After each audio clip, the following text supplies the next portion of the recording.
Hello, nice to meet you. Welcome back. ゆうやです。僕は今、クイーンズランド州のガトンという町にいます。ガトン周辺には野菜ファームがたくさんあって、セカンドあるいはサードビザを取るにあたって非常に人気な町です。しかし、ガトンに行きたいんだけど全然家が見つからないって方が非常に多いです。ということで今回の動画では、ファームジョブをどこでやろうか悩んでいる方や、これからガトンへ行こうと思っている方に向けて、ガトンの街並みと滞在先の探し方をシェアしたいと思います。僕のチャンネルでは、オーストラリアでのワーホリ生活を通して、海外でのサバイバル術について一緒に学んでいける動画をアップしているので、ためになると思った方は、高評価とチャンネル登録よろしくお願いします。それでは本編スタート。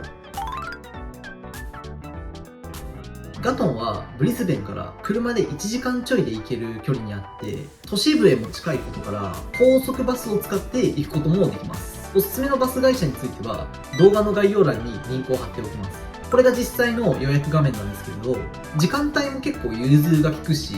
運賃も片道32ドルほどなので、車がない方はぜひ検討してみてください。次に、以前の動画で紹介したハーベストトレイルを使ってガトンのハイシーズン時期を見てみると、野菜全般に関しては年中仕事があって、5月から12月の間は特に労働需要が高まっています。これが僕がガトンを選んだ一番の理由です。ガトンも田舎なので不便に感じるときは少々ありますが、最低限生活に必要なものはガトン内で揃えることができます。まずはコールスをはじめアルディや IGA といった大手スーパーが街の中にあります。日用品や洋服は K ハブがあります。で、個人的には K ハブへ行く前に街に数カ所あるセカンドハンドショップへ行ってみることをお勧めします。これは日本でいうところのハードオフで、食器や調理器具、運がいいと寝具などを圧倒的に安く買うことができます。この他にもメインストリート周辺にはスポーツジムやアジアンスーパーなどもあって、日本でおなじみの調味料や料理の素などが買えます。あと数は少ないですが、飲食店もあり、マックやケンタッキーも街中にあるし、朝から夜まで営業しているカフェもあるので、こういうお店は僕にとっては非常にありがたいですね。あと街から離れたところに湖があります。景色が綺麗で散歩コースもあるので、僕のお気に入りの場所です。公園の中にはバーベキュースペースもあって、日本人バーベキュー会があるとかないとか。湖の隣には図書館があって、中ではフリー Wi-Fi やパソコンがあります。せっかく無料で使えるので、レジュメ作りや情報収集などに活用してみてください。ちなみに図書館が入っている建物の中には地元の資料館やカフェなどもあるので、気分転換にはちょうどいいと思います。ガトンに行く前に一番最初にやらないといけないことがあります。それは滞在先の確保です。もちろん街の中にはホテルも数カ所あるので、ホームレスになることはないんですが、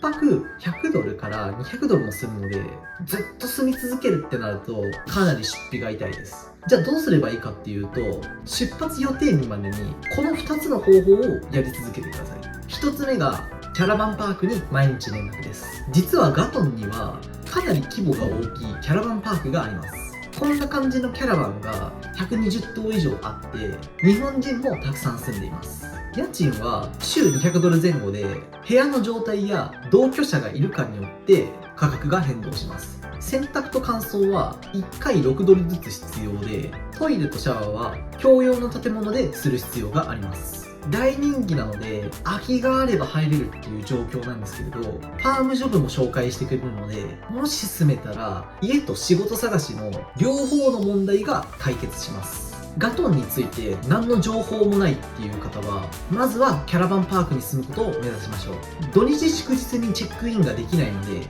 そこだけは注意してください。で、もう一つがオンラインでの部屋探しです。シティでの家探しでおすすめしたサイトは、ガトンだとほとんど役に立ちません。もちろんそれでも毎日欠かさずにチェックはしてほしいのですが、僕が一番効果的だと思ったのは Facebook です。まずはじめにガトンの Facebook グループに入りましょう。ここでは毎日のように家や仕事の情報が投稿されていて、直接相手と交渉ができます。そしてシェアハウスに関する投稿が出たら誰よりも早くインスペクション、内見の申し込みをしてください。参考までに僕の感覚でガトンでの家賃相場をシェアするとだいたい週200ドル以下でシングルルームに住むことができます。前に週155ドルのオールルームに住んでたことがあるんですけど、もう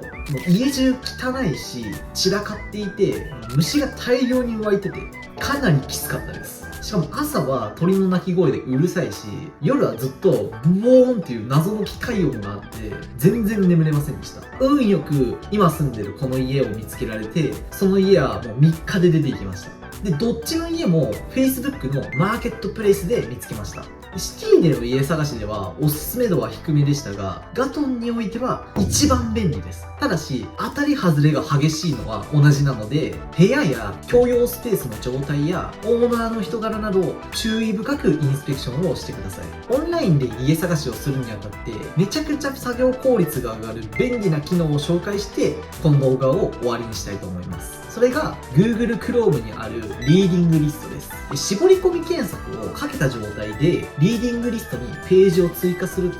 次に見るときに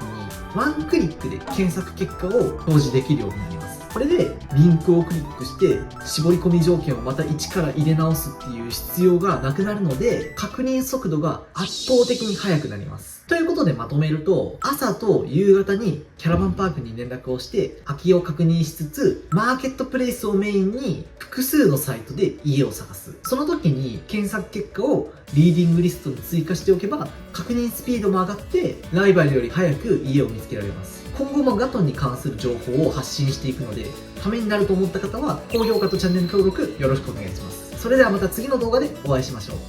See you again!